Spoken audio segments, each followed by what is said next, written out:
O sonho de muitos que começam a investir em bolsa de valores é alcançar o sonhado momento onde, dos dividendos, a pessoa poderá viver de renda. E quando pensamos nisso, uma classe de ativos que chama especial atenção são os fundos imobiliários, porque lá você tem dividendos isentos de imposto de renda e com distribuição geralmente mensal. Isso ajuda bastante na previsibilidade daqueles que querem realmente passar a viver dos rendimentos das aplicações financeiras. Mas será que dá realmente para viver de renda com um fundo imobiliário? Essa é uma das perguntas que responderemos hoje no Perini Responde de número 16. Além de falar de outros assuntos, como se eu ainda estou otimista com o Brasil, se há lições a serem aprendidas com a história do streamer que perdeu R$240 mil durante uma live por revelar suas chaves privadas, o que fazer quando a carteira sobe demais, hora de rebalancear, existe algum tipo de dívida boa e qual o melhor tipo de, entre aspas, poupança para se fazer para os filhos.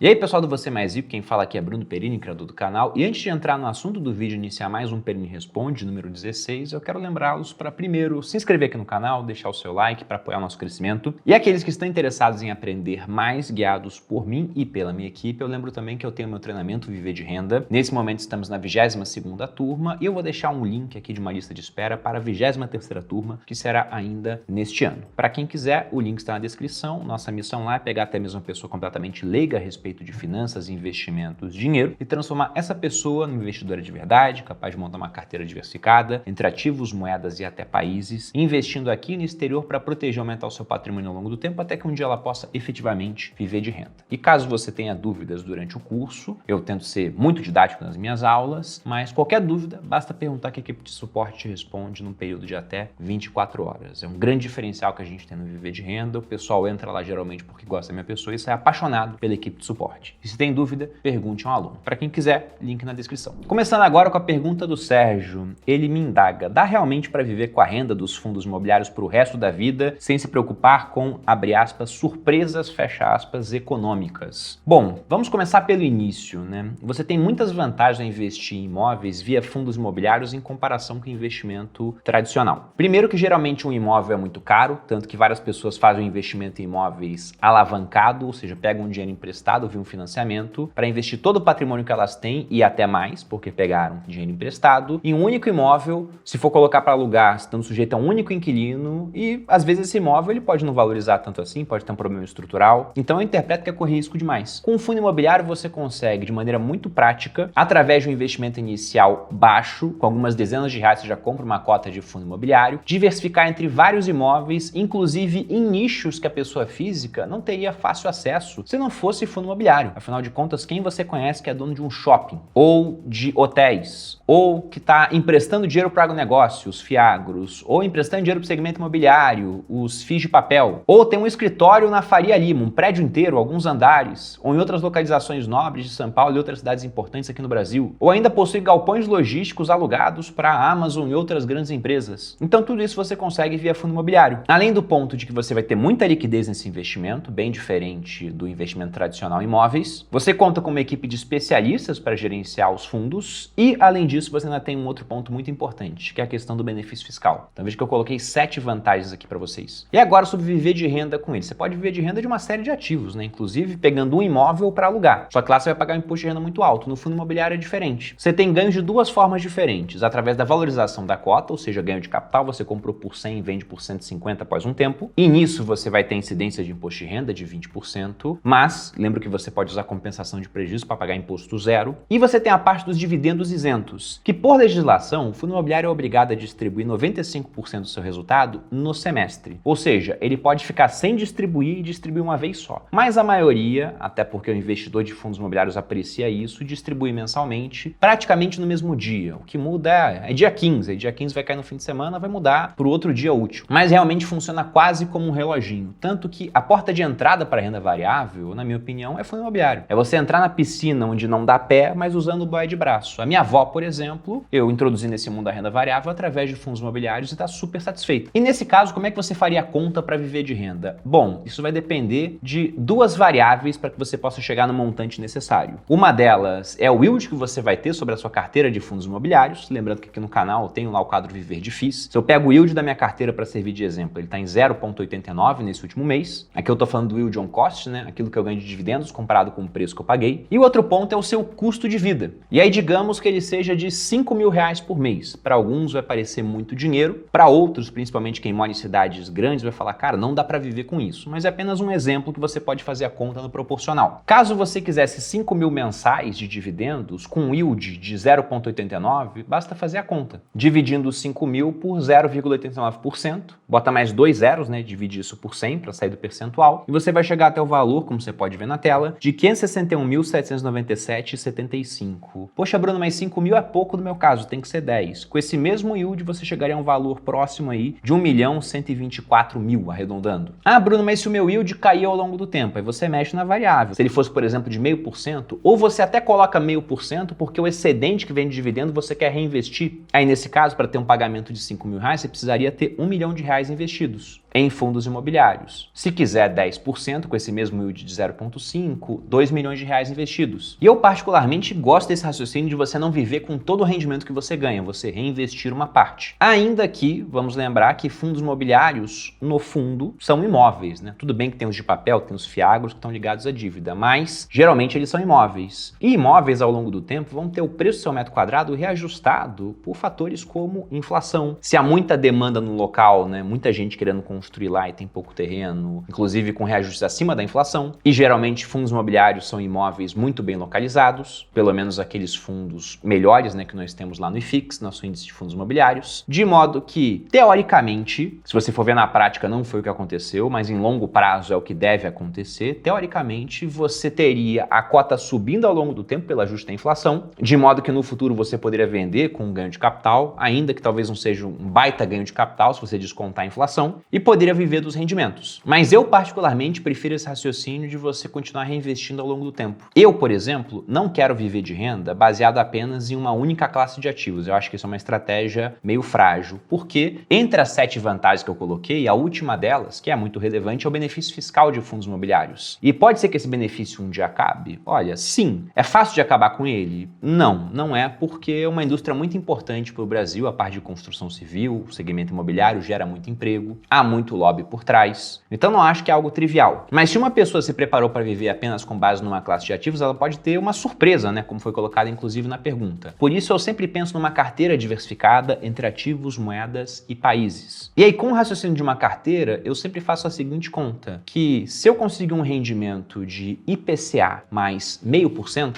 de modo a viver com 0,5% e a parte do IPCA eu fico reinvestindo, a minha carteira vai crescer pelo menos o equivalente ao IPCA e eu fico com 0,5% para viver. Poxa, mas o IPCA ele não traduz realmente o aumento do custo de vida das pessoas. Bom, para a pessoa que tem muito dinheiro, esse problema é muito menor do que comparado àquele que tem pouco dinheiro, porque o IPCA é uma média que é trazida para baixo por conta de preços que não subiram, de coisas que não têm demanda. O que você quer consumir muitas vezes sobe 20%, o que você não quer mantém o preço igual ou até cai, aí na média o IPCA vai ficar 6%. Só que vamos lembrar que para a pessoa que tem pouco dinheiro, poxa, os preços subiram, isso é terrível. Para quem é classe média, quando os preços sobem, como ele não consome tudo que ele ganha, que é o que geralmente acontece com o pessoal que é mais pobre, então ele já pode investir para ter uma certa proteção. E o rico, ele consome muito pouco daquilo que ele ganha. E se você juntou R$ 2 milhões, R$ 3 milhões, né, a nível Brasil, você ficou rico. Tanto que você quer viver com 0,5% do rendimento do seu patrimônio e deixar o restante investido. De modo que essa subida no custo de vida vai te afetar muito menos do que afetaria a classe média e o pobre. E com esse raciocínio de você ter uma carteira diversificada, você fica muito mais imune a essa questão das surpresas econômicas que foram colocadas na pergunta. Porque simplesmente não dá para saber o que vai acontecer no futuro. Agora, mesmo sem saber, você pode se preparar diversificando o seu patrimônio entre ativos, moedas e países. Aquilo que eu ensino no Viver de Renda. Segunda pergunta do Vitor. Ainda otimista com o Brasil no cenário que estamos? Se sim, explique para esse leigo, por favor. Bom, eu acho que o Brasil, do ponto de vista político, ele não vai virar Argentina no curto prazo e nós também nunca seremos a Suíça. O Brasil simplesmente é esse país mediano, que eu gosto de falar que tira nota 4 na prova e pega a recuperação, aí estuda, tira 8 e todo mundo fala, nossa, tá vendo, o Brasil é inteligente, ano que vem vai deslanchar. Só que aí ele volta a usar drogas e volta a tirar 4. Isso é o Brasil. Então a gente fica nesses voos de galinha, né? Tirou 4, tirou 8, volta a tirar 4, tira 8, de tempos em tempos. Mas por que eu mantenho meu otimista? Porque o preço tá baixo. Esse preço baixo, ele aguenta muito desaforo. Se a gente pega, por exemplo, e olha o Ibovespa, o preço-lucro dele ao longo das últimas décadas, aqui nessa imagem que está na tela, tirado do Oceans 14, você pode ver desde 2001, nós estamos nos menores patamares de preço-lucro das últimas 2 décadas. Já estivemos tivemos mais baratos, a bolsa andou um pouco, né? Antecipando o ciclo de queda dos juros, diminuindo um pouco das incertezas que nós tínhamos aqui no Brasil. É lógico que, como eu disse, o Brasil não vai ser Suíça. Duvido muito que o governo vai conseguir zerar o déficit primário no ano que vem, que ele vai conseguir arrecadar tudo aquilo que ele quer, ou que vai cortar gastos, já que eu acho difícil também ele conseguir arrecadar aquilo que ele quer. Mas o ponto é que, se você olha, a gente está mais barato, e não é pouco mais barato, é muito mais barato do que no pior momento da pandemia. A gente está mais barato do que no auge da crise política do governo Dilma, antes do impeachment. Nós estamos mais baratos do que o pior ponto de 2008 e equivalente aí ao patamar de 2003 após toda a incerteza de como seria um primeiro governo Lula. E aí é lógico que no indicador preço por lucro, pode ser que simplesmente ele suba porque o lucro das empresas, o denominador da conta, ficou menor. Mas aí vamos lembrar que nós temos juros em queda nesse momento. Já começamos uma queda de juros em 0,5 ponto percentual em agosto. Devemos ter novas quedas nas próximas reuniões do Copom esse ano. Simplesmente não dá para saber onde esse juro vai parar, até porque depende, né, de como é que vai estar déficit, superávit, se o governo vai arrecadar mais, se vai gastar menos, porque isso acaba mexendo com conta de inflação também, que é aquilo que o Banco Central tem de olho na hora de mexer na parte de juros. Mas, se você tem juros diminuindo, você tem empresas com menor despesa financeira, você tem mais gente tomando crédito, esse crédito acaba em consumo, esse consumo vai parar no lucro das empresas, de maneira que eu acho bem difícil que o lucro tenda a ficar menor para esse PL ficar mais alto. Eu acho que ele vai ficar mais alto, porque o preço das empresas vai subir, porque o lucro vai subir também. Porque se o lucro subir, o preço não, então a gente fica ainda mais barato. Então esse é meu ponto, né? Eu não acho que o Brasil vai ser o país do futuro. Agora, no preço que tá, eu que geralmente sou estruturalmente pessimista com o Brasil em prazos maiores, para esse momento eu fico otimista. Pro futuro, aí é aquilo que eu falei, né? Nota 4, nota 8, nota 4, nota 8, e não acho que sai muito disso. E aí, para encerrar essa pergunta e partir para a próxima, eu vou lembrar de uma frase que eu ouvi do Howard Marks. Temos uma aula com ele na FinClass. Para quem não sabe, ele é o gestor da Oaktree Capital, gere mais dinheiro do que a Vale tem valor de mercado. Muita gente se refere a Howard Marks como se ele fosse um Warren Buffett, só que na renda fixa, já que ele compra dívidas de empresas muito estressadas, a ponto de quebrar, só que por valores tão baixos que mesmo que o negócio dê errado, ele pode ganhar dinheiro numa liquidação. E o Howard Marks, ele costuma falar que você não fica rico comprando coisas boas, você fica rico comprando bem as coisas. E nesse momento, eu acho que a gente está numa excepcional fase para comprar bem as coisas. E vou dar um exemplo que apareceu no meu último vídeo do quadro Viver Difícil, onde eu fiz mais uma compra de um fundo imobiliário. Aliás, ele já estava na minha carteira, eu só aumentei a posição. E se eu pego o carrego da carteira desse fundo imobiliário, que é formado por CRIs, o que ele vai me pagar ao longo do tempo é algo como IPCA mais 8,5. E aí eu te pergunto, quando que você pode comprar alguma coisa que te pague IPCA mais 8,5?